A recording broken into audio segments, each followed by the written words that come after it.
You're listening to The Artist Athlete, episode 115.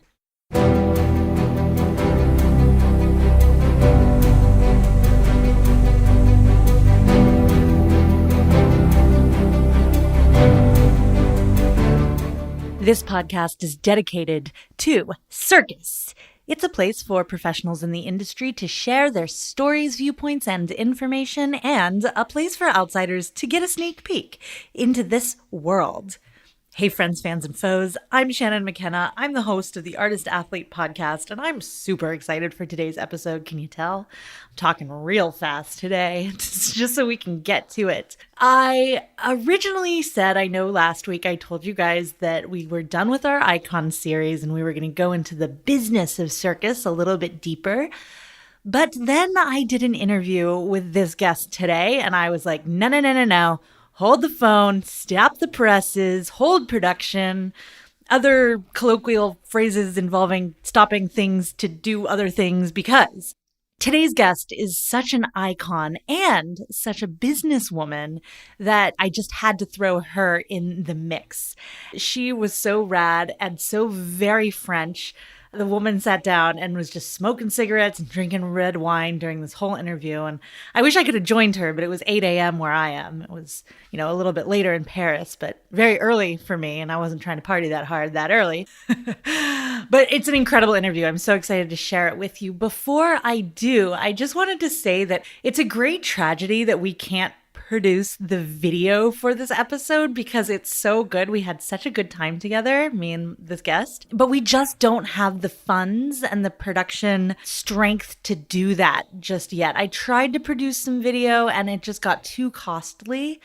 So unfortunately, a lot of y'all have been asking for video. You love video when it comes up, but until the Patreon gets a little bit more robust, it's just not within the budget. So if you want video, if you want this podcast to grow, if you want to see more amazing, iconic circus legends smoking cigarettes and being fabulous on the Artist Athlete podcast, go to patreon.com/theartistathlete and sign up to become a Patreon today. Patreons give small amounts of money every month, or you can pay in just like one big chunk for the year, which is pretty cool. But you give to help the podcast continue and grow and do all these cool things that I really want to have happen for it. So do not delay. Patreon.com/theartistathlete is the place to go. And now, let me introduce you to my guest. But first, I'm going to say that one more time. Patreon.com/theartistathlete. Okay, so my guest today is Aurelia Katz. And if you're like, who? You're probably under the age of 25 if you don't know who she is, and you haven't gone down nearly as many YouTube rabbit holes as you will in your circus career. So in the show notes, I've put a link to her iconic trapeze act, or you can just go to YouTube and YouTube search Aurelia Cats, and there will be like 20 videos that will pop up of this same trapeze act that is groundbreaking and beautiful and iconic and character-driven and technically perfection. It's just everything. And I need you to know that like when I was preparing this interview and when I put on Instagram that I was going to be interviewing her, everyone, all of you guys freaked out because she made such a huge impact on so many of us who were coming up in the early 2000s, 2010, like in that era. Like Aurelia Katz was it, and she still is it. So let me tell you about Miss Aurelia Katz. Aurelia Katz made her professional debut in 1993 when she was 14 years old, working in Annie Francolini's shows. She also went to the École Nationale de Cirque, the one in Paris that Annie Francolini, who was the first woman clown, not the actual first, but like, come on. 2 years later, Aurelia participated in the Festival Mondial du Cirque de Demain in Paris, where she won gold in the category for performers 16 years or under. And then she went on to win a bunch of other medals. There's a big long list in the bio, but I'm not going to go through it all. These early successes were just the beginning of a brilliant career, one that took her from circus to theater, from variété to télévision.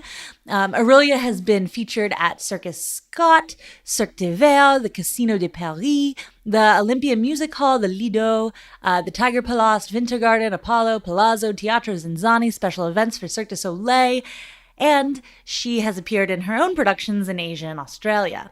She's also been featured on several European TV shows, and in 2008, she was a judge on the NBC TV series Celebrity Circus in the United States. I don't know why I missed Celebrity Circus, but we definitely talk about it in this interview, so get prepared for that. Aurelia Katz is currently in France. She manages a production company called Art Vision with the award-winning juggler Victor Key, as well as a talent agency. She sat on the juries of the Festival Mondial du Cirque du Soleil, and she was also a special guest artist for the 35th anniversary edition in 2014, and she also was a judge on the Monte Carlo Festival. In 2013, she was given an entry into the Dictionnaire Universel des Créatrices, so the Universal Dictionary of Female Creators, as the creator of a new trapeze style. Woo! This is quite the intro. Let's get to the juice, the body, the main course, which is my interview with Aurelia Katz.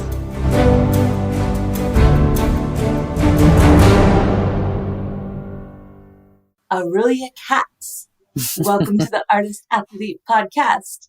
Thank you. And thank you for taking me in. Oh my gosh. I, as I said before when we weren't recording, there are so many people, myself included, who look up to you and watched your YouTube video.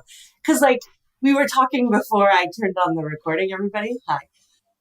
Back in the day, even when YouTube was just starting, there wasn't a lot of content on there and there wasn't a lot of circus. And I feel like your trapeze video was one of the first ones that people were like, oh, wow, someone can do that? That's crazy, without having to go to the circus and see it. So it's so cool to have you here. Okay, enough of the compliments. Can you talk a little bit about who you are and what you do? Just introduce yourself. So I'm Aurelia Katz. I'm a trapeze contortionist, and I started circus at the age of 7. I'm not coming from a circus family.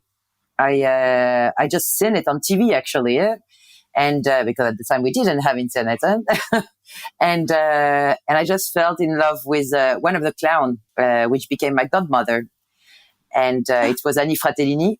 She was the director of a circus school in France, which luckily was near my home, and luckily my mom went with it and said, "All right, just get your energy out somewhere. If circus is your thing, why not?"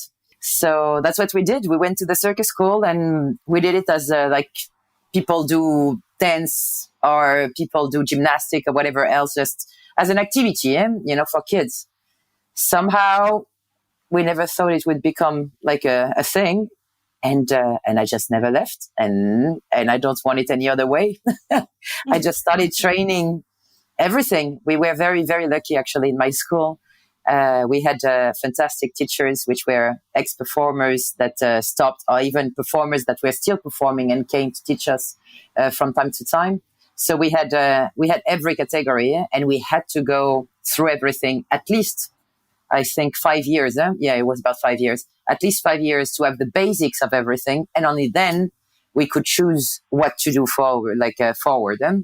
So, including horse voltage, ballet, of course, contortion and handstand acrobatics. We had trampo, we had flying trapeze, static trapeze, swinging trapeze, everything wire, everything you can find in a circus. We actually had it at school, and it's such a luck to have had the possibility to try everything and really find yourself into what's best for you, not only because you like it, but because you actually have capacity to do it.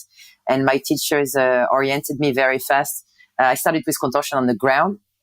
And that was, at the beginning, that was my thing, to do contortion on the ground. My first years, that's what I did. Then somehow in the late 80s, actually, yeah, 89. In 89, someone was supposed to go to Monte Carlo for the children's festival, and there was an accident, and I was asked to replace her. So from out of nowhere, like from just arriving at the circus school not long ago and doing just general training, I was 10 years old. I was sent there and I won. So, so after they were just like, you girl, you're bendy. Here's a trapeze. Go to Monte Carlo. I just got very excited. Yeah. I just got very excited that on top of doing something you love, you can win stuff. It was lots of fun. I had actually no idea what was Monte Carlo, the festival, or anything. I was young. I was 10. So, and if you look back into newspaper and stuff, there is a picture that came out in the newspaper where I'm hanging on the neck of the Prince Régnier at the time. I'm hanging on his neck, giving him a kiss. I had no idea who the guy was. And I was just happy he gave me a present. You know, kids. Happens. Yeah. I was lucky. I was very lucky. I was lucky because of the teachers I had.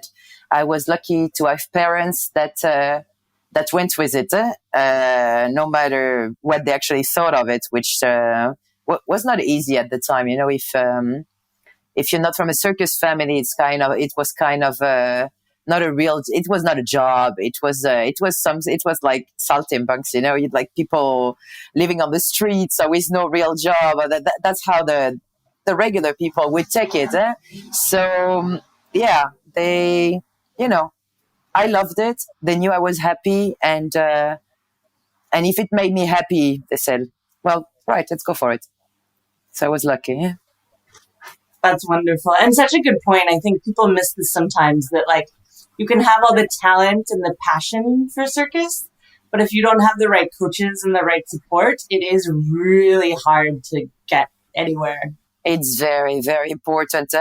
Psychologically, it's very important because you need to be very strong to do this job. Not to do it to do good tricks. What I mean is to live this life. It's really a choice of life. It's not a job. It's a life. And can you talk a little bit more about that? Yeah, the way we live our lives is not, it's 100% non-stop. You have to love it. It has to be a passion. You need to have goals. You need to have a reason to leave all your social life, like the regular social life, behind and just be into circus, which is like another world. It's not reality. It's my reality, but it's not the reality from every day. So there is a big gap between regular life and what we live. And for them, like for the people that has regular jobs and have a more organized life, we'll say, for them it would be impossible to live like us, and for us it would be impossible to live like them. It's just not in our genes. It's not in our energy. I know that today I stopped performing because I had no choice. My shoulder, I had physical problems.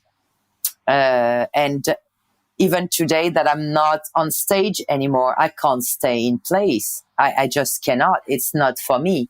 As soon as I arrive somewhere and that I start to do something, of course I'm working, doing other things. I'm creating shows and coaching and things like this. But I still cannot get used to be in one place for more than a few months. After I need to move. I need to move because I need to see other faces. I need to see other architecture. I need to see other things. It has to be moving. It's like one place is just not in my nature. And my son, which is 5 years old now, is doing the same from the day he's born. 1 month after he was born, we started to go on the road. And he's got a passport, which is pretty busy for a small thing like this. We were talking before again about important legends in circus, and I think Annie Francolini is like an example of like a legend in circus. Well, she was the first woman clown Like, again, at this time, like when she came out, it was very unusual to have a woman clown. Clowns were men's. And she had her career as a performer, as the first woman clown, and then she established a school in France that is mentioned on this podcast actually quite often.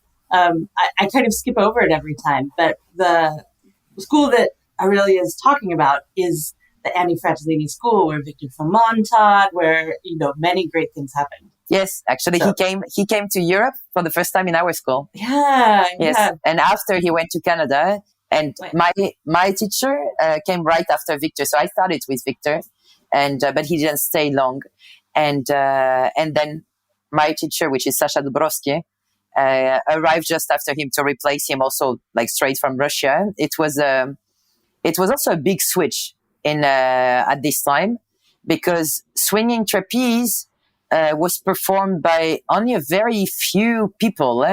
Tamara was already like turning double at the time, with, of course, without the technology we have now. So it was no leather boots, no swinging system. Like, there was no rolls. The ropes were much shorter. I was swinging on 3.5 meters, which is very short for now. So yeah, it was a completely different technical side of it. And when the guys arrived, like, so Victor and Sasha, they arrived from gymnastic, and they put the high bar technique into this trapeze technique, and it was very interesting. It was really a discovery like process for everyone, because it was new for everyone. A little bit. Some people did it a few years before, and then it became big. It became bigger, but it took about 5 years, before to be like, it's like the silk. When Isabelle arrived in Paris with the silk, everybody was like, "What is that?" And nobody saw it before. It was in Canada already, like a few people, but she was the first one. Vaudel, when she came, she was the first one that came out with it. And then look at today, thousands of people are doing silks. Thousands. Yes, it's insane. It's crazy how like one prop. Sir Will, when Daniel came out, it was the same, He came out with this thing. Everybody was like, wow, what is that? And then within a few years, it just became huge. It became a new apparatus for, so it was very interesting time. The 90s, those 90s were really with the school we had, which were still, it was not the kind of school that there is now. It was not an academy. It was not something where you get a diploma, or there was no like scheduled 4 years or 3 years, to do your thing, and then you need to pass exam. We didn't have all those stuff. It was a free spirit circus school with older artists, professional artists, and people that's retired but come from circus families, and everybody got mixed up and exchanged knowledge technically, exchanged knowledge of way of life, how to build, because that's something I miss a lot nowadays when because now I also engage other people to be in our shows.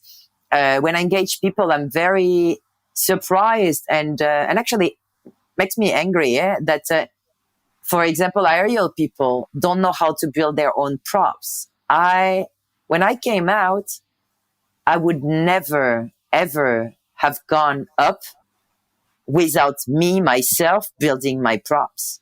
For me, it's just, it's not understandable. It's my life on it. And how can you trust someone else? So now we have riggers, which we didn't have before. So it's their jobs. They actually know what they're doing and everything. But like this transition moment was more with like having someone else you put your life in the hands of someone else without knowing how to do it yourself. So how can you check? It was very, very strange for me. I had a very hard time to adapt to this until today. Actually, I never go on an apparatus before I actually check the rigging, even if it's a professional rigger, even if it's someone that I know, even if it's, it doesn't matter. I'll just check and double check before I'll go. That's just the way I was built. And we had the chance also at the circus school at this time to learn how to build a full tent. We could build a full tent. We knew how to build all the props from everybody. that you do wire or not, you know how to build it up, like to do aerial, you know how to build it, and all the things it was part of the teaching with all the rest, with the acrobatics, with the dancing, with with all the rest. It was a full, complete way to approach circus. That's why I think we fell in love so hard with this. It's because that's what we come back to. It was a way of life. It's not a job. It's everything. And the people and what's happening in it and the parties that goes with it. The relationship that you can build within a few days, a few months, because everybody's away from home, everybody is alone. It's so much stronger. It's so much, it's so fast. Everything moves so fast. And it's fantastic. I think really, I see the academies now, and it's also very nice. It's nice because many of the systems, the kids are getting paid to actually train, which is fantastic. You know, it's a very big step forward to be able to train and live already from it when you're just training. It's amazing. Yeah? This didn't exist before. So all those, they are very good things.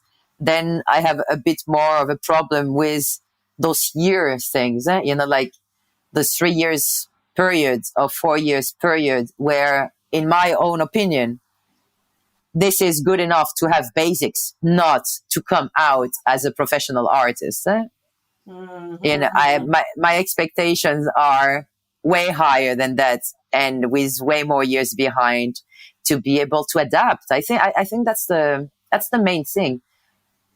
The people that went through this school are able to adapt to much more different situations than people that were built to do only one thing. You know what I mean? Yeah, absolutely. Yeah. I want to get back to you because I want to talk about this iconic act of yours. And I think it's interesting you're talking about the amount of time you took in the school you can call it a school. Yes. Not maybe. How did you know when it was time for you to leave? If there was no 4-year graduation, blah, blah, blah. When did you know that it was I leave this place and I go out? I never did. I never did. It was not a choice. It's life happened. So after this Monte Carlo in 1989, I continued training, of course. And then this teacher from Russia arrived, Dubrovsky. And we were planned. Well, I didn't plan. Again, I was not planning for it to be my job. I didn't know we could actually live from it. And actually did well. I had a fantastic life till now, and I hope it's going to continue. It's so it was planned for me to do the festival that existed at the time. So it was in the mid 90s. So it was Paris Festival, le Cirque de Demain. Then there was Monte Carlo for the adults. There was Wuqiao China Festival, Swedish Festival. There were not so many as today. But all those festivals that existed at the time, I did them in 2 years. All of them. Whatever was there at the time, I did them in 2 years. They sent me from one to the other.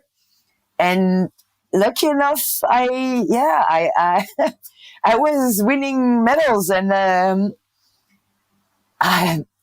it just happened. And then work started happening. So people would come up to me and ask me to go work. It's such a weird thing, when you don't come from this world and that you're not really here. Again, I was not hungry. I had my mom, I had my dad, I had a house, I was not in a situation where I needed to work. For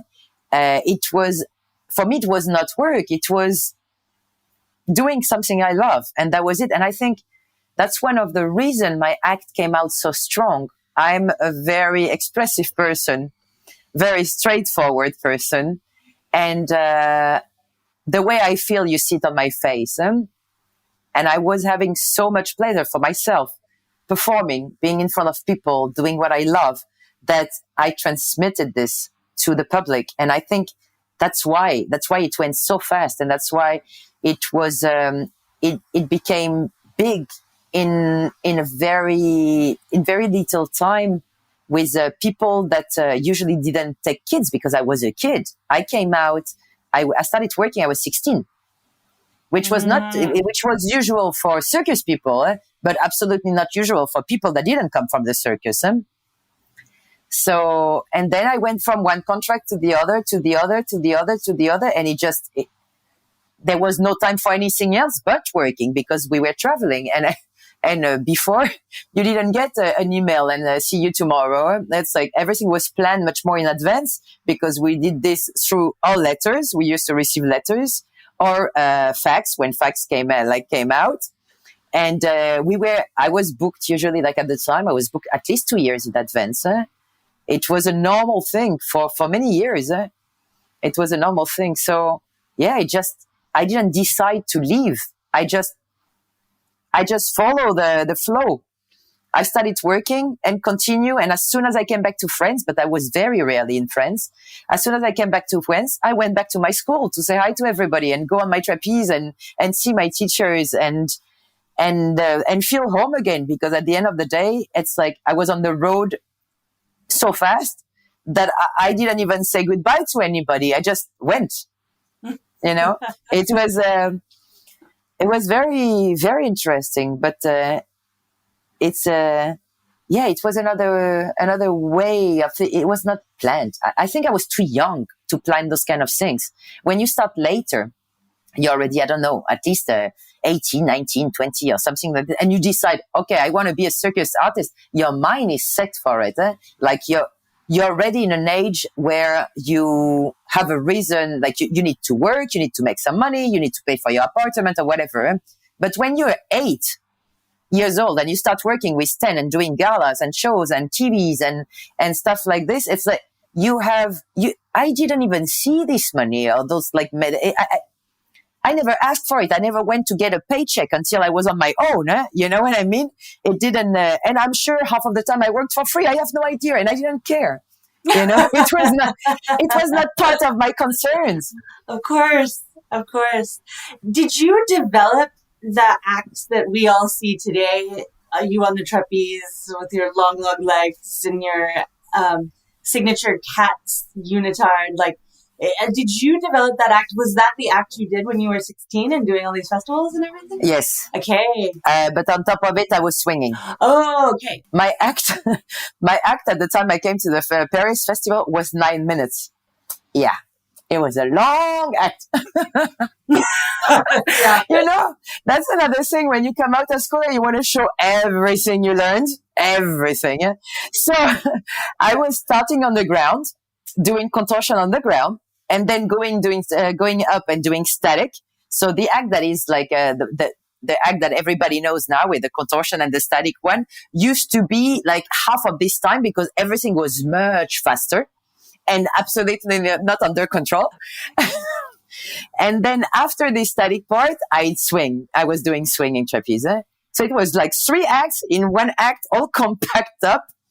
And that was the way I started. And then somehow I started to go into variety very fast. So I did 1 season in Sweden with Scott. That was it. After that, I started to go from one variety, because in Germany it was now it is also, but again, at the time we just didn't have so many informations on what was happening in other countries or things like that. We all learned on the going there. Then you see. And it was a big thing to be in varieties, which I didn't know, because I knew only circus. And there was no space for swinging. So very fast, my swinging part became like a side thing. And it was cut out here, cut out there. I couldn't technically do what I was supposed to do. I had to do some weaker, not weaker, sorry.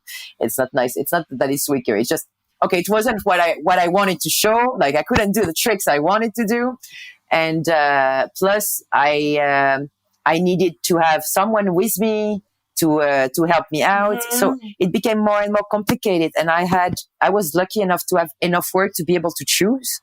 So I just made my life easier in a way that I love circus and I loved the season and I had lots of fun and everything. But I was building once, again, alone with 2 boxes of 80 kilos, like to travel to do your swing and everything, or going with your trapeze to spend sets, arriving, first day you hang it, and then you're done. You just come for work, do what you love, and go home and party.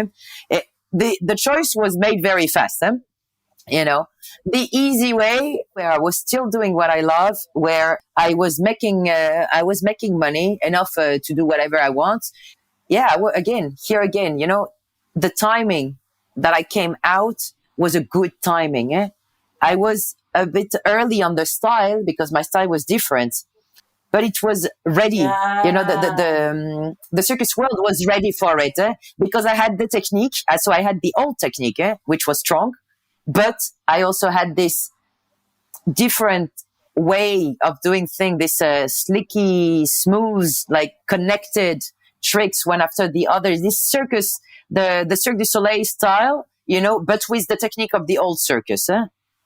And this mix came together and it was a good timing, just good timing. Lucky, again, luck. One of the questions someone asked me to ask you about was this act that you've become so well known for, like this iconic act.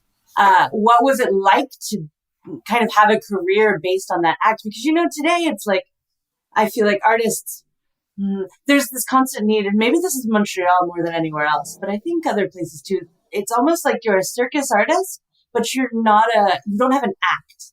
You're always like creating new things. You're always business change. I changed a lot. Yeah. The business changed because when I came out, it was still a star system in the way that the best would come out and you have a name. You really have a name. After, and actually this star system was before me, was when Vegas opened. When Vegas opened, it was huge. Again, Francis Brune and people like this that came out there, they had a career like TV stars. It was completely different level. And then my time was still, like someone that was something special came out in a different way than the rest of the artists. Like when something came out that was different, there was place for it, and we still had this like a kind of star system thing. After that, it changed a lot because people first the budget starts to change a lot. Salaries were completely different before than now. It's worse now than it used to be. Mm-hmm. We had better lives before. We had a better life before, and condition-wise, and the way it's a generality, of course, but I'm saying like the way we were treated, the way we were welcomed. Now it's more kind of this again, coming out with no specific act that is like completely finished, but being able to do many things. Like I'm not able to do many things. I'm able to do my act, like, in the best way I know how. But this is it. If you ask me to do something else, I would need to start training again because I have the basics from everything. But I never worked my way through. And it took me,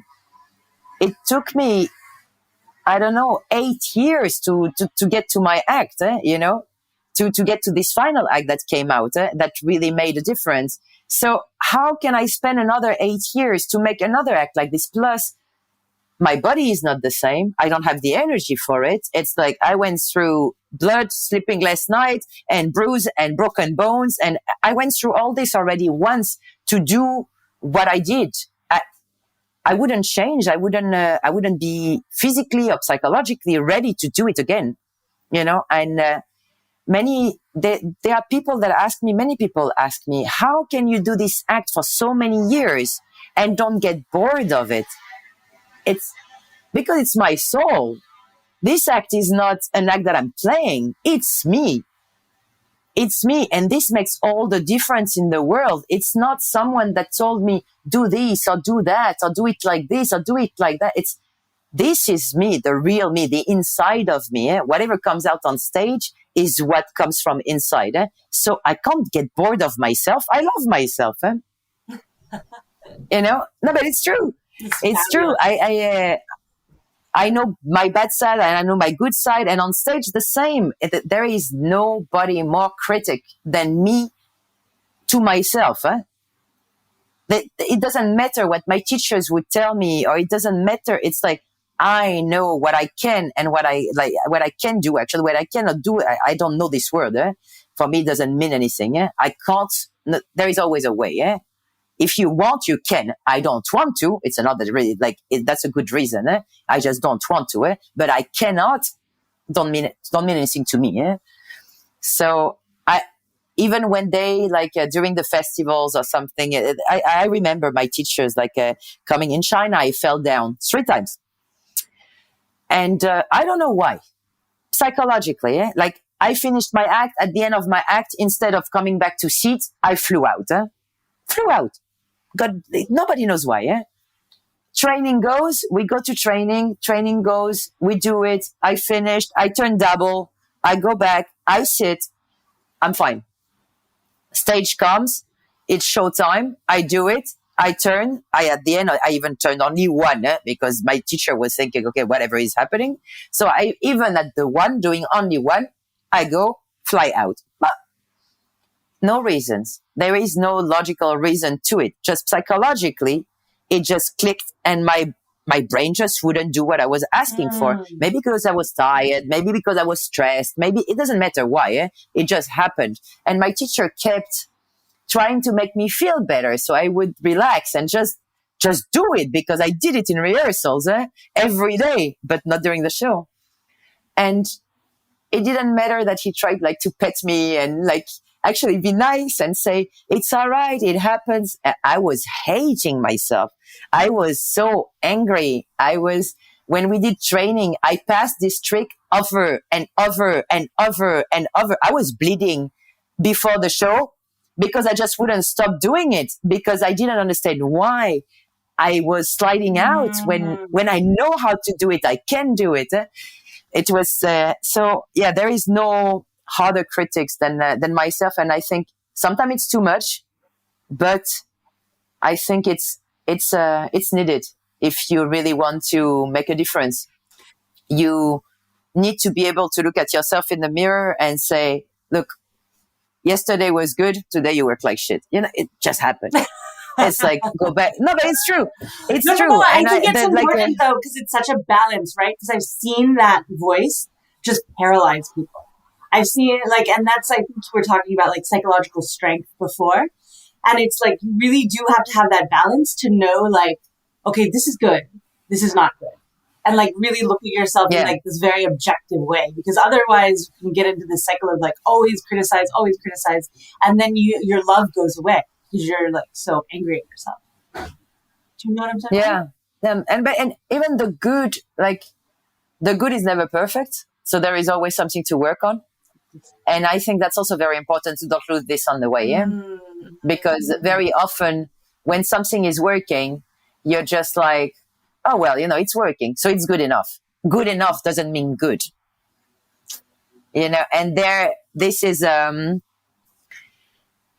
something that many people again, of course, if you're 40 years old, you only have so much energy. But I mean, when you're young and you're starting a career and you're supposed to be this fire nonstop that wants to train and work all the time, because this is the way it should be. If you do this job, there is this thing of wanting to do better. I remember a friend of mine, also someone I like very much and a very good artist, came to me one day after the show. I was working. It was already beginning of 2000s. So I've been working for some years already in Düsseldorf, where I had my posters everywhere.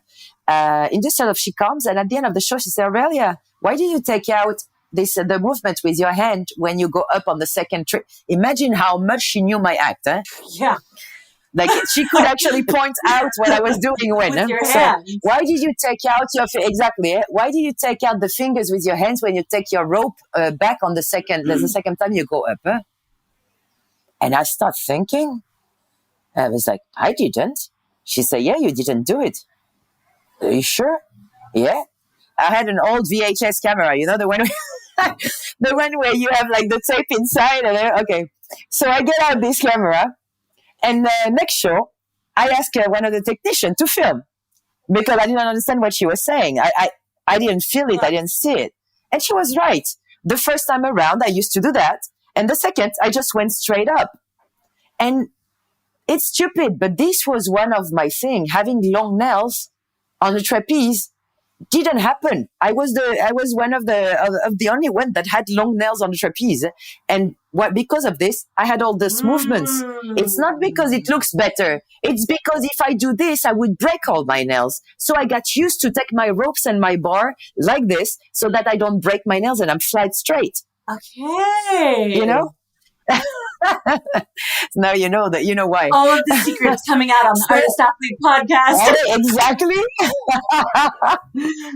Exactly. It was not thought of as a choreography thing. It became this. I didn't do that before. It became this in 96. Yeah, 96 when I started to do my nails, long nails. I found it so pretty. Like I've seen a picture. And I found it so pretty on the picture. It made the line so long, and I just loved it. So after that, I just never stopped. I ripped off my nails for years. For years, my nails were like ripped off one by one, and I went next day to do it again for the show. I glued on skin, even if I didn't have nails anymore. I was insane.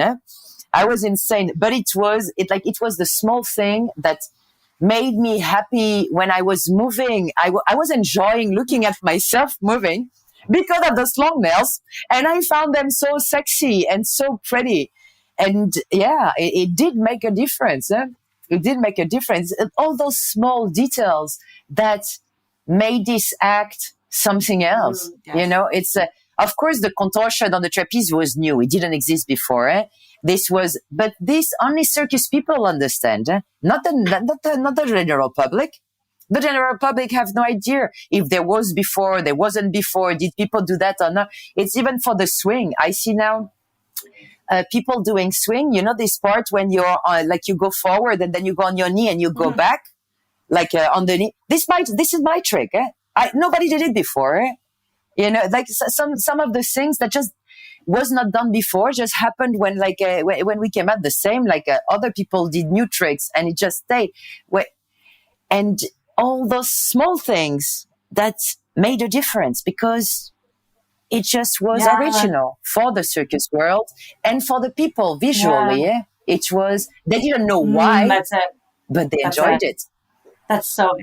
Circus people would know why, and not, a regular public wouldn't know why. But at the end of the day, what's important is that everybody's enjoying. And I do think that that's what kind of transcends a great artist from someone who's just learning the skills. Someone who just learns the skills knows the bigger, this is the trick that we're learning, or this is what we're doing. But when you're really working as an artist, it's when you start to pay attention to those details and because the details, I think, is what makes people special. Do you know? Of course, but 100%, because technically we all can do everything. All. There is no rule. You are made for it. You are not made for it. In any case, if you want to, you can. You will suffer. It will be harder. It will be easier. It depends on your capacity, but you can. But to go forward than just doing those tricks, because tricks are tricks. You've seen it. You learn it. You do it, good or bad, but you still do something. And okay, the trick is done. How you do this trick will be the difference. When you come out, will be the difference. Not the trick itself, but the way you actually do it. I love that. Oh, hey there. I just wanted to interrupt this interview real quick to just say one real quick little thing about myself, which is that I am not only the host of the Artist Athlete podcast. No. She is a businesswoman, and I run a whole company dedicated to the education and inspiration of circus artists. That goes from people who are just doing it, weekend warriors, as a hobbyist, recreationally, or if you're a professional, you've put in the hours and you need more resources, go to theartist theartistathlete.com. There are a ton of recorded workshops, online manuals and ebooks, everything you could possibly need from me and from some guests on this show about everything from nutrition to training your shoulders to really specific aerial moves that you need to master. Again, theartistathlete.com. And just because you went there from listening to this podcast, use code PODCAST and get 15% off your entire purchase. That's right. Theartistathlete.com. Use code PODCAST at checkout for 15% off your entire purchase. And have a great day. Back to the episode. I want to transition a little bit. You said something really interesting. And now that you're kind of behind the curtain, now that you're backstage on the other side of the tent wall, you talked a little bit about how before there was a time where, circus artists were actually like paid living wages and it was much more comfortable. Do you know, especially with your production and direction and that understanding, what happened? I think a few things happened. One, when I say that we could live well, it was not for all of us. It was some of us. I say if you came out, like if you really had something special, then you had the possibility to really make good money at the time and have a good living. But this involved many things. This involved not only the money, but your business side. How good are you in business on top of being good on stage? Because the job of the producers or the job of it's to try to keep the budget down. Your job as an artist is to check how much they want you. How far are they ready to go to actually have you? In order to do that, you need to be willing and ready to lose everything. Every single time. So here comes again the character side.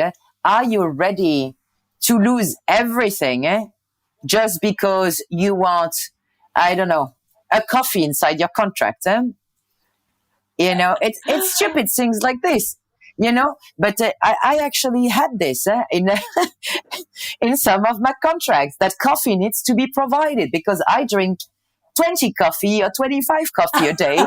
And when I'm stuck at work, I need coffee.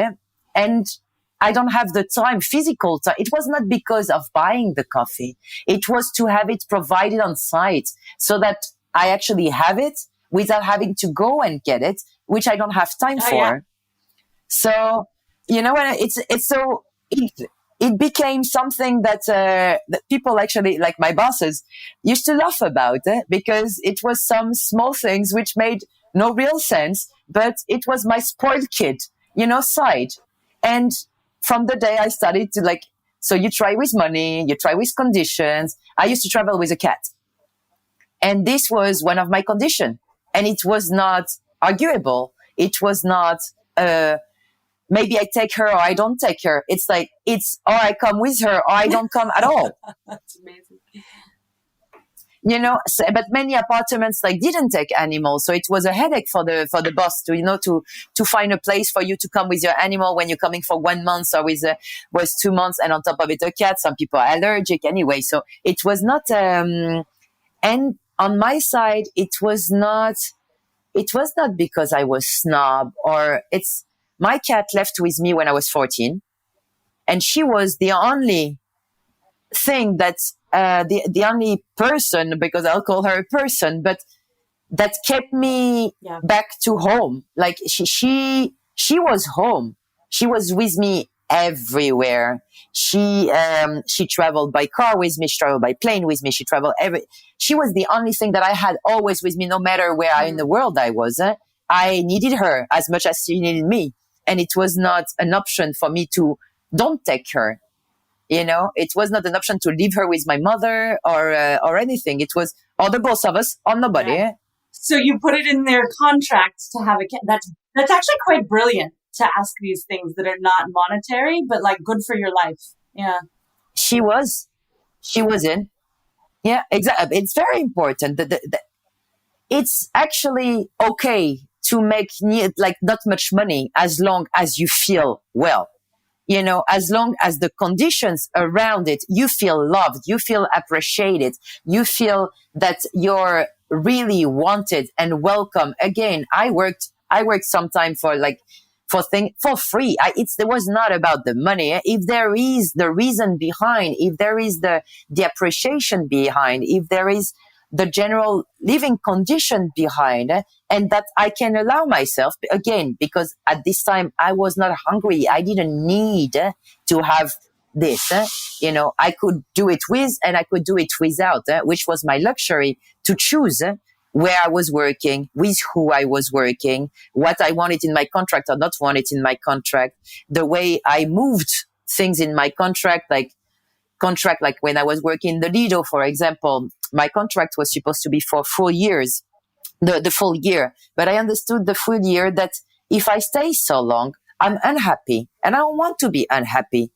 I want to live the life I love and I want to work because I love to work, not because I'm making money. Money doesn't make me happy. Yeah. My job do. So of course we need money to live. Of course it's easier when you have money. But at the end of the day, speaking of myself, I have more interest in the love I have for my job than into the money side. And I think that was a big plus to actually make more money because I didn't care so much. It was not important enough to make me compromise on my art or to make me compromise on my way of life. It's like, this was the first thing. And after came the money. And if I could get more, I would ask for more. And I had no shame to ask for more, to try for more, and every time more. I had no shame to do that. I thought, it's not even because I thought I was worth it. It's because I liked the risk of it. I wanted to see how far I can go. How much can you ask and how many small details, apartment wise or things like how much can you get? It makes you feel important. It makes you feel special. And this is why I choose this life, to be special. If I would be one of, there is no interest for me. I want to be unique. I want to be something else. I want to arrive in a place where it's me and the rest of the world. I think I'm laughing just at such a recognition of that feeling of what can I get out of this? How can I negotiate? But it's good. But I love what you're saying that because I think sometimes people have this idea that if you're like that, if you're trying to negotiate, if you're trying to push, you're very money driven, but you can have both and you can have the passion and the love for it. Yes, but you need to assure after. It means that the day I arrived and start working, there is no one ever that could ever say something about my work. I was working 200% every single day, sick, not sick, broken, not broken, whatever I had, whatever went through, I was working. And nobody ever had to look for me, ask me to warm up, be there for the final or things like this. That's also that. There must be a balance between what you take and what you give. If I have a student, even me as a producer, now I'm going to talk about as a producer, like a production company. If I have someone coming out from school, asking me a salary, which not because he doesn't deserve it or whatever. It's out of concept, for this project compared to the other artists that I'm going to have at a certain level, which this person is not there yet because he doesn't have the name, he doesn't have the career, he doesn't have the age for it because this also matter, and, I won't get we don't freak out. We don't do oh my God, what do they think about themselves or whatever. We just easily just say, it's not happening. It's not possible. Now, if someone well-known that has a very specific role within the show that you're doing, ask for something that you barely can afford, but that this character or this person is the main thing in your show, you will bend the rules. You will bend the rules for this one because he brings something to the table that you cannot replace, or you can, but it will not be it will not be what you have in your mind. And this really depends also on the people creating the shows. They have ideas on how it should look like and how they should. And sometimes you just find this person. It doesn't matter, Yeah. student, not student, but it just fits perfectly what's in your mind. So you will bend. You will bend and you will find a way to make this work. Another one, which will be part of the general cast, for example, or is an act that can be switched in your story because it's not so important that it's this act or this act or this act. This person, you will not bend anything. If it's not you, it's another one. Thousands out there. And there comes the difference. Also, when you start working with someone, I see from like my experience, when I was working, I've never been an easy person to work with, not because I'm not nice, but because I know exactly what I want and the way I want it. So boss are not very used to that. They kind of use that if they pay, like some of them, this kind of relationship with, again, we go back to this money thing. Like if they employ you, then they decide. No, they employ me for what I do and I decide what I do. They took me for what I already do. So my life outside of that doesn't concern them whatsoever. They're not buying me as a person. I'm not, of course we're all prostitutes in the way that we sell ourselves, but it's not the same. It's not me as an all, it's not a wall. It's the act. You buy the act. You do not buy me. Yeah. And so there goes like, the balance. So depending on the way they would talk to me, like if they're in a balanced way, so where they don't feel higher than me, then they can ask anything. I'll help. I'll work more hours. I'll come at night. I'll help others. I'll do everything. Yeah.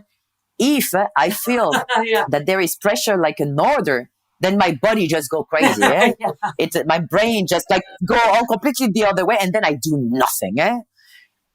It's this confrontation thing. Yeah? So it's also the same. It's once we work together, once we pass this cap. The first one, usually that happens once the first time I worked somewhere at this time. Again, remember I was a kid. So it's also very difficult for an adult to take from a 15, 16 years old. It's like, I won't do it. Say what? They're like, you're a kid. Yeah, I'm a kid, but I know what I want. So anyway, and after that, because there was never any questions about my work, and again, that I love what I do and I worked over and more and I'll help anybody that needs help or anything. I think this made the difference that after it was easy for me to deal with them. When we were talking, it was a very soft and easy way because they understood that, yes, I can be a pain in the ass, but I can be also a very nice person, helping, there was this balance. It all depends on the way they bring it. And it's the same with the artist. When you engage the artist, the way they will react to different situations will make a big difference in the future. If you will actually work with them again or never ever, even if they are great, and I've seen this like with the years, like employing more and more people. Well, not me personally, but like for shows or whatever. And it makes a big difference. Sometimes acts that are not as strong, but people that have a good spirit, what I call the circus spirit, that have a good spirit, we will make work more often than someone that is much stronger, but don't have the spirit. Because with those people, we understand each other in half words. And with those people, we will have to fight. And I think we arrive at a point where there is no will to fight. There is no energy for it. There are so much more important things that we want to spend time into, that we want to take care of, than like small fightings for things that makes no sense, that could be handled easily with another attitude. But because the attitude is wrong, because the attitude just doesn't fit our character, then instead of like being cleared, it's going to become a problem. And those problems you just don't want. Yeah. You were talking before about why the people don't have this specialty anymore, like so precise. The business changed also in a way that now we put shows together where artists have to do multiple things that older people like me wouldn't be able to do, because because we were not taught this way. We were not taught to do little bit of everything. We were taught to do one thing and one thing good. So now, because of those concepts, like the show that has concepts, it changed the business. It changed a bit this world. So in Canada, it's different. In Canada, they had this before us.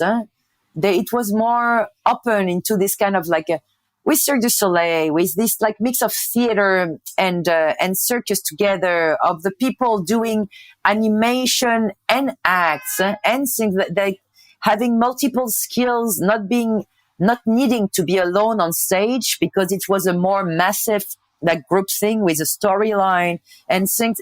It changed the business. It just changed. Yeah.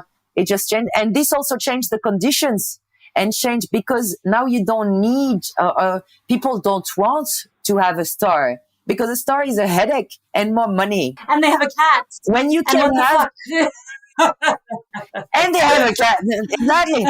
And they have cats and they have dogs, and now they have kids and stuff like that. Exactly. It's like, who wants that when you can have, for the same, you can have more people that will do a full show and not 5 minutes, and keep quiet, live together in one apartment with like 4 people and 1 kitchen. And, things that I always refused. Even when I was a kid, I never, ever, I never agreed to live with people I don't know in an apartment that it was not my thing. It was not my thing. And I think it's fine. I have friends of mine that have that are really good performers and they have no problem with this. Me personally, with my character, it is a problem. So it's not a problem for someone. It's a problem for someone else. It's like that's why there should be a balance. That's why you cannot do the same with everybody. And that's why it's so cool that you know yourself so well and know what to ask for, so that you can actually be a kind person and do the work and do extra work, because you feel like your comfortable character is being honored. Yes, exactly. Yeah, it's very important. I want to, I know that you probably are sick of talking about it, and but my listeners will never forgive me if I don't ask you about Celebrity Circus. Celebrity I don't know what it's called. Celebrity Circus. I'm so sorry. I started to try to watch some YouTube acts of it before our talk today. Yeah. But all I could find was your beautiful act. All it was you being the harsh judge, and then you doing your fun. I think so. I was I actually like this one. I like as much as it was hard, like the beginning, I really think I didn't look at my best and I didn't talk as my best. It was a very, very strange experience. And actually, if you know me well enough, you'll know why. It's just, I don't really like, again, media. I told you, right? I'm really bad with podcasts, Instagram and everything. I'm not a big fan with people looking into my life or my real life and things like this. So it was a very, very strange experience, and I think I really was not at my best when I did this, because what was the show? They took celebrities and they made them circus acts. Exactly. Yeah? And so how much the idea time was did these people have? Not enough. Okay, so the idea, I'm sorry. Yeah. No, this is right. This is the idea was nice, but what happened is this. So they took celebrities and trained those celebrities, actually great guys trained those celebrities, trained celebrities for I think the first time was 3 months to do the first act. But then they had a week in between the shots to do the next act. So instead of getting it was very difficult to keep up for the celebrities that came in, for the teachers that were teaching, because everything went so fast. Plus, of course, the celebrities had their own schedules. They have their own things to do. And anyway, so that was the idea, was to take those celebrities, teach them circus stuff, and make them do acts every time we had the show, and we were judging. So me, Mitch, and so to me, and the only person from the circus was me. Then a gymnast, and a dancer, and So it was hard. I was not prepared psychologically in the way that. So I already was a judge in Monte Carlo at this time. I was a judge in France at this time. I already judged. I judged professional. I was teaching professionals. I was. I didn't know how to balance up like physical possibilities and professional. So. Well, So, yeah, actually, it I was, want to thank you for representing the way you did on the show, because I think that this whole concept, as you're explaining to me, is absolutely insane. Like, I'm going to be very harsh for a minute and say that I think this is absolutely insane and almost like disrespectful to the art form, because how can you possibly expect someone to produce anything that's of the level or of the quality that's worth being on TV for they didn't 3 months of like someone who's not even an training. artist? It doesn't make any sense to me.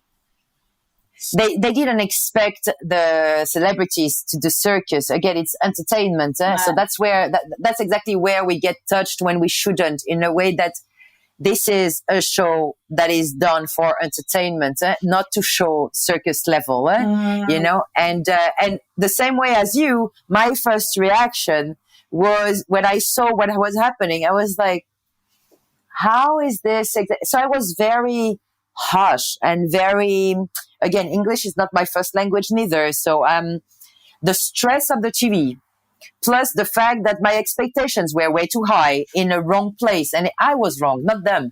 I was wrong in the way that I didn't prepare myself into the fact that it's a reality show. It's for entertainment. It's not circus festival. You know, I'm not going to teach like people that will be artists, like circus artists later.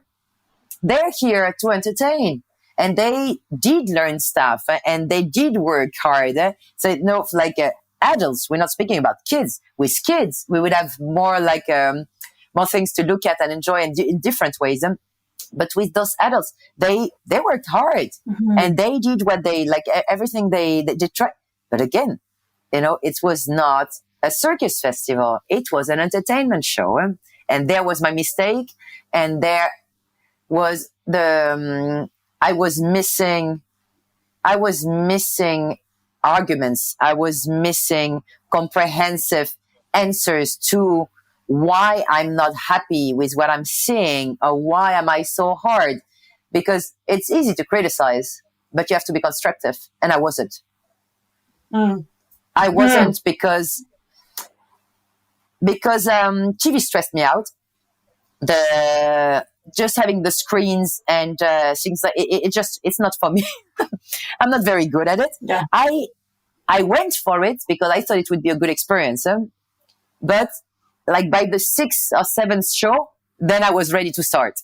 I had to start before I should start. You know what I mean? It took me all those, like, it took me this time to be able to feel more relaxed, to be used to the world around me, the fact that we start in the morning and at the middle of the night and nothing's happening. I find it like slow and boring, and I want action. I'm used to a different thing, and having, you know, TV is another world. You have those people that want to help you all the time. I don't like to be helped. I'm used to do things myself. You know, I don't like to be dressed up and to be like all puffed up and, you know, like put the makeup on and do my hair for 3 hours. It's not me. It's not me. But for TV, you need to do that. And I was not ready to play the game fully until I got used to it. And it took me a while. And then when I looked at myself in this show, I was sad because I came out, I'm harsh and I'm straightforward, but I'm fair. And in this show, I wasn't. And I felt bad about it. I was sorry that it came out like this, just because I was not prepared to play the game in a way that would have been constructive and which made sense. Of course, everybody excused me and felt okay once I worked, because after looking at my job, like looking at my work, you just understand that it can take this kind of energy and this kind of character to do what I'm doing. Yes. So, you know, you're like, all right, you know, she yeah, she's not easy, but she's got a reason. She can. She can. But I personally, of course, I didn't say it, but she's got the goods to back it up. Yes, exactly. Yeah. She's got the goods to back it up. But still, I could have been better and I could have been more effective and more constructive. And if there was any other situation that happened now, like for another TV show, I would be completely different and in a much more constructive way. Yeah. I was not happy with myself. Yeah, sure. I mean, I'm sure it made for some good TV to be that judge who was harsh. Yeah, of course, they loved it. And they cut it away that made it even worse than I was. It's done for them. But this is all right. That's their job. Each one their job. And that they know what's working on TV. It's their TV show. They know better. And you have to let them do what they know the same way that they let me do what I know. So this is all right. So I want to wrap up because I know you have a life to live. Soon, yeah. So 2 more questions. The first is, can you talk a bit about what you're doing now, the show that you're on? How is it working with in France with the pandemic and all of Not this? Not very well. No? Shit. Can you talk a little bit about it? Yeah. Yeah. France, actually, I got stuck in France because I was putting a show together on the ship just before the pandemic, like the not that the pandemic started, but before the lockdown.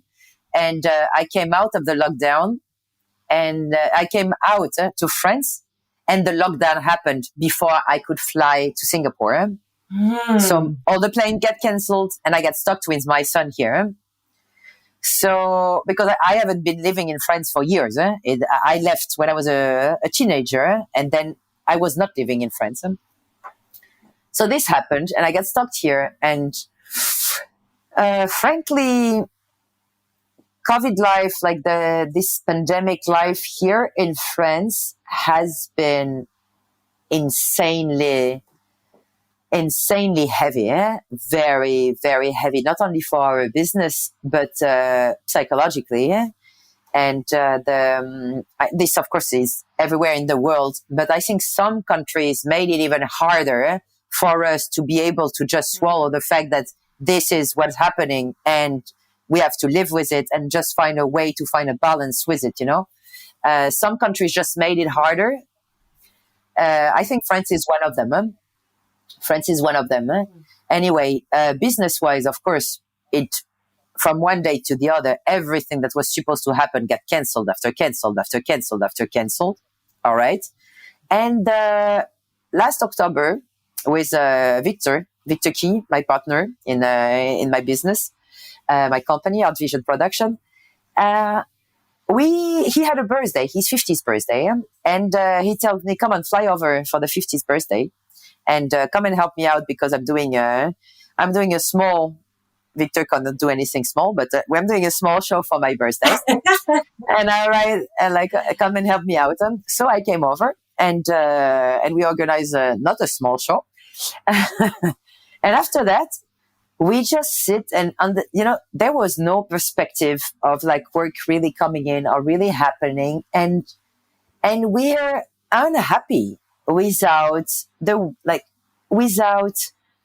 this energy that comes from creating, that comes from building. So of course I've been writing and he's been doing his stuff and everything, but it's not the same. It needs to come to life to feel alive.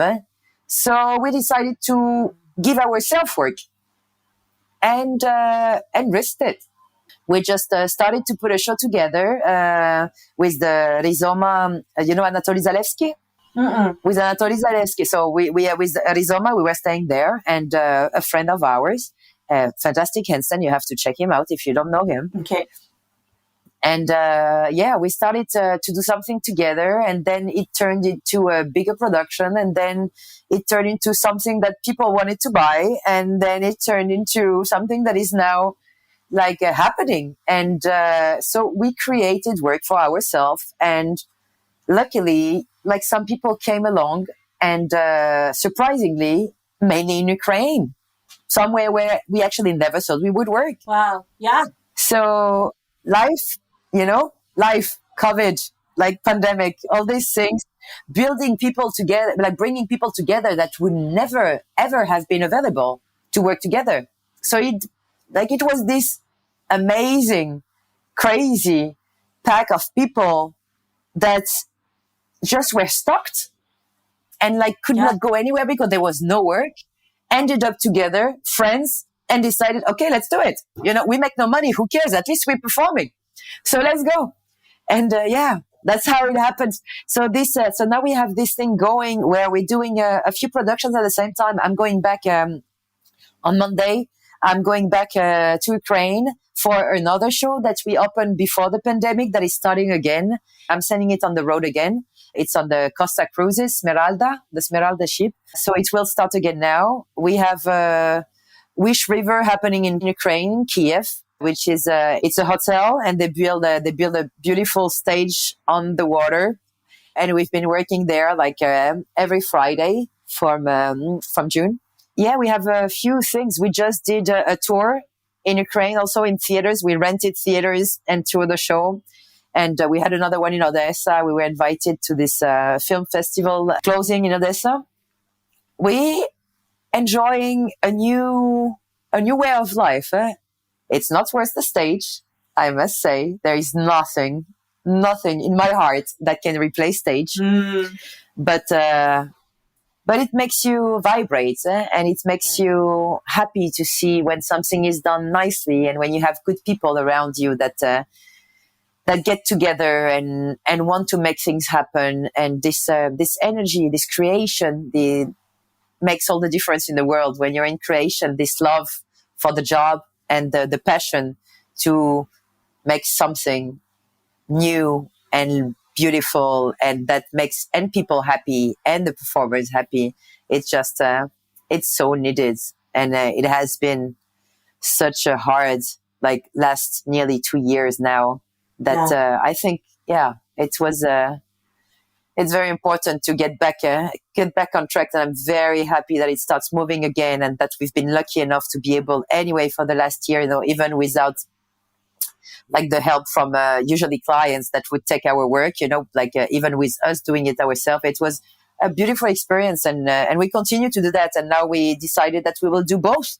So we will work for others to create shows for them, and we will create our own shows to tour them. I think it's great. It's fun. That's incredible. It's interesting. Congratulations for finding that and creating that during this time. Thanks. So special and really awesome. We're happy. Yeah. Happy. So my final question, thank you so much for coming today. And I would love, actually, if you can ask Victor if he wouldn't mind being interviewed as well. No problem. I know it's no problem. Amazing. Thank you for that. So my final question, I always ask all my guests, and it's kind of, it's because I myself started a little later. I started when I was 21 in circus. And other people always ask me, how do you become a circus artist? What should I do? What's my, what can you have any advice? And so everyone I bring on the podcast, I always ask, what advice would you give to yourself at the beginning of your career? Or what advice would you give to someone now? Actually, something that would be different. So my advice to myself when I was starting would be take a better care of your body. Take better care of your injuries and breathe. Don't run 200 kilometers an hour nonstop. You need to sleep. You need to heal when you get hurt. This is something that needs to be told to younger people at the beginning if they're crazy like me and never stop, because it's too much and we pay later. But of course, I didn't think about this at the time. Now to newcomers, which are older, because I don't think so many people that are 7 or 8 years old are trying to understand what will happen later. To the new performers, young performers or coming out performers, and I think never stop dreaming. Never stop wanting more. Never stop having goals to be better, to do better, to share passion. And if you're not passionate, if it's not, that's it. If it's a job and not a way of life, get out, leave the space for the others. It's not something that you should do as a business. If it's a business, you're doing the wrong job and you're taking the place from people that are passionate. instead of just doing something else that will actually make money. Because again, circus artists are not rich. Doesn't matter how much you work. Doesn't matter. There is levels of things. You can make money and live good, but you will never be rich. So if you want to be rich, do something else. If you do this because you love it, never stop working on yourself. Never stop wanting to be better for yourself, not compared to others. It doesn't matter what others do, what others can. What matters is like what you can do and how much better you can do for yourself. Just to be happy. Aurelia Katz, you're fabulous. That was fabulous. Thank you so much for coming on today. I am like Thank you so for honored having and me. inspired and everything. Thank you. Well, thank you very much. And now I will go and check out all the others because now I'm interested. Sure. Please send me the link.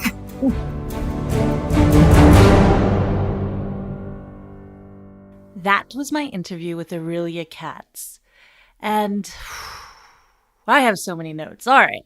Oh my gosh, what an interview that was. I would love to hear from you guys. Like DM me or email me. Like what stood out in this interview to you? I'd really love to hear from you about it because there was so much to me.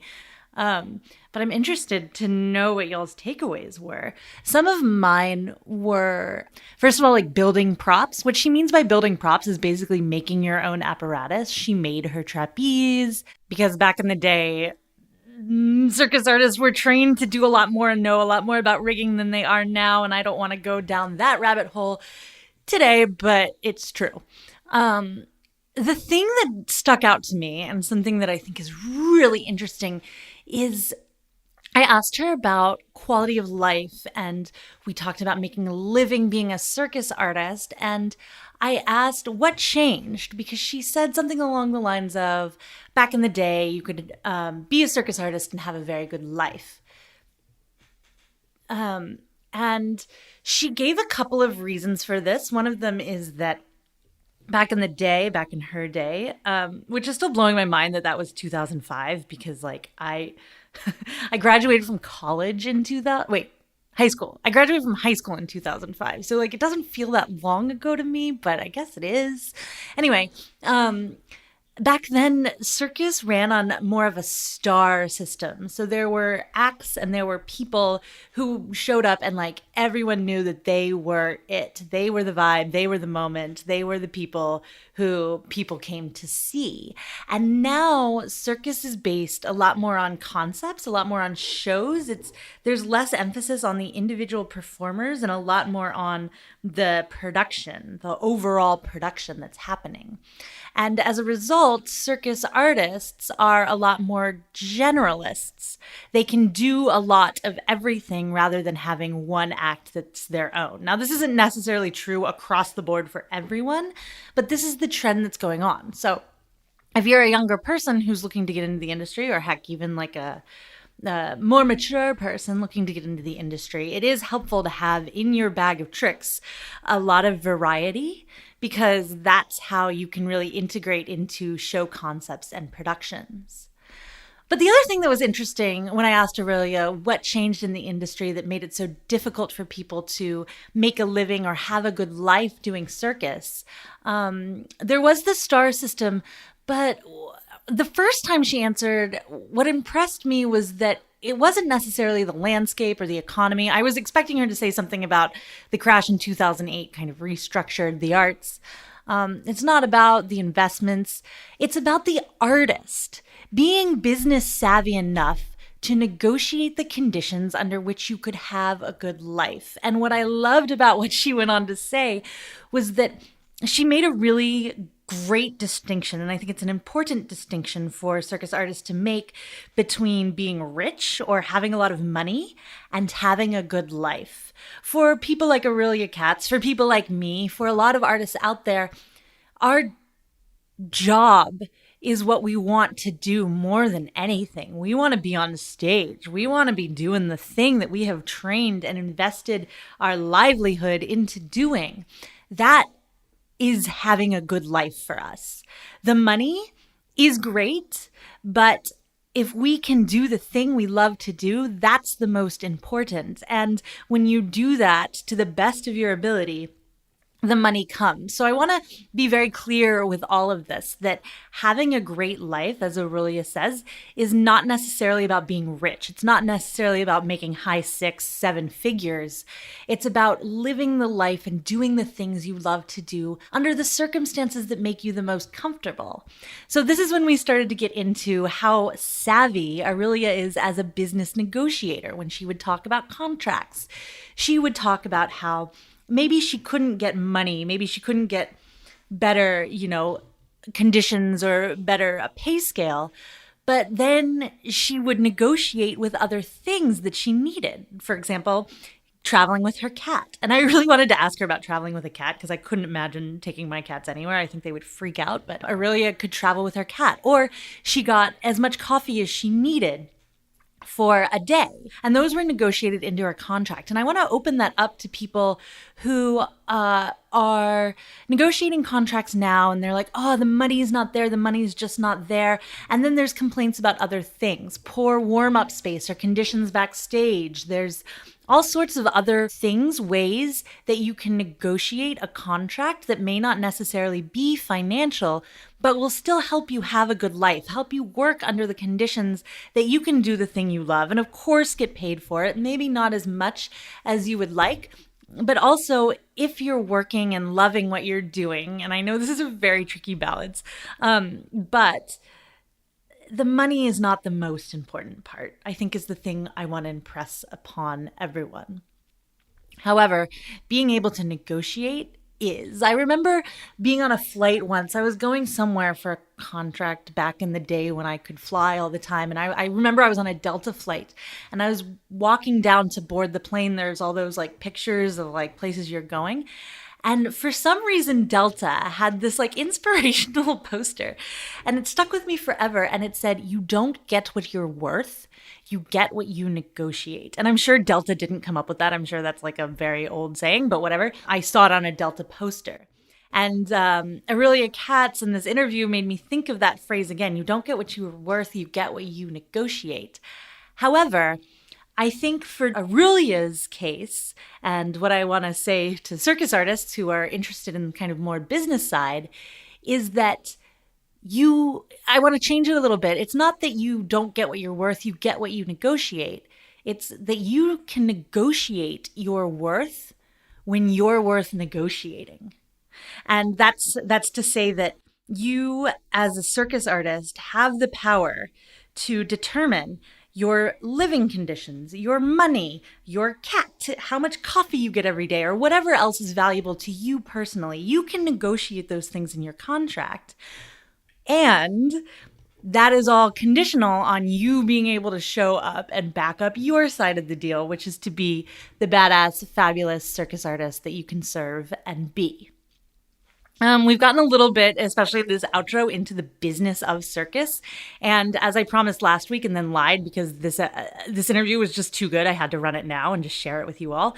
But next week, we will start in on more particulars about the business of circus. I have a chunk of people who I have interviewed and can't wait to share with you that go deep into Instagram, production, everything that I promised last week and then didn't show up for because Aurelia Katz is the vibe in the moment and I wanted to have her on the show. So hit the subscribe button, tune in every week, or even better, become a Patreon and then you get all of these episodes early and you can listen in. For aerial training tips and inspiration, you can follow me on Instagram at @the_artist_athlete. I'm on Facebook, The Artist Athlete. My website is www.theartistathlete.com. I'm on TikTok sometimes as The Artist Athlete. Again, patreon.com/theartistathlete. Do the thing, people. You know it's the right thing to do.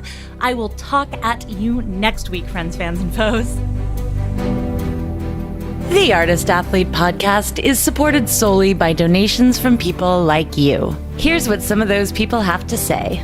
Hi, my name is Noah and I do hand balancing. Hi, my name is Woody and I do Leo walk. Thank you for listening to the Artist Athlete podcast. Hi, I'm Freya. You can hear my whole story in episode 50 of the Artist Athlete podcast, but I'm here to tell you about something else that I do. I'm a qualified health and nutrition coach. I help people with sleep and body confidence, among other things. You can see everything I have to offer at wildguidance.com or follow me on Instagram at wildguidance. Hi everyone, I'm Dominique, a ground acrobat, trapeze artist, and coach, currently bringing circus to the extremely cold but very beautiful Northern Ontario, Canada. Circus has changed my life and I'm so grateful to everyone in this community. Find me on Instagram at DomUpsideDown or my website domupsidedown.com. Aloha! My name is Beth Russell and I live on the beautiful island of Maui, Hawaii. I am an aerial artist and movement instructor specializing in chakra yoga to keep me balanced and grounded. I play with silks, trapeze, lyra, rope, acro, aerial yoga and dance, slacklining, pole, bungee, and climbing. Really anything that goes up and allows me to explore 3D space. You can find my dedicated aerial page on Instagram at Maui Aerialist. If you find yourself coming to Maui, let's play. Hey there, friends, fans, and enemies. This is Chris Alston, Patreon of the Artist Athlete Podcast, straps artist and lyra performer and acrobat out of Greenville, South Carolina. So if you're ever passing through, make sure to stop in and see me and my friends. We have a wonderful space, and we'd love to see you. Hi, my name is Erica Lee. I'm from St. Louis, Missouri, and I'm an aerialist. I teach performing arts to elementary school during the day and do pole and swing and rope by night. I really, really like the Artist Athlete podcast because it gives me a lot of circus goals to look forward to. It gives me a lot of insight on what's going on around the world in circus, and that's why I'm Patreon. Hello all. Thank you for tuning in to the Artist Athlete podcast. I am Opal Schwartz from Minneapolis, Minnesota. If you're ever in the cities, feel free to stop by the Aviary Minneapolis. It's a great time. With that, I hope you all have a wonderful rest of your week, and goodbye. Hey there, artists and athletes. This is Andy Smith, owner and artistic director at Saltaire Circus School in Jacksonville Beach, Florida. And I want to thank you for contributing to the Artist Athlete podcast. If you ever find yourself down in Florida, come check us out. Whether you're an artist, athlete, or someone ordinary just looking to be extraordinary, we got a place for you.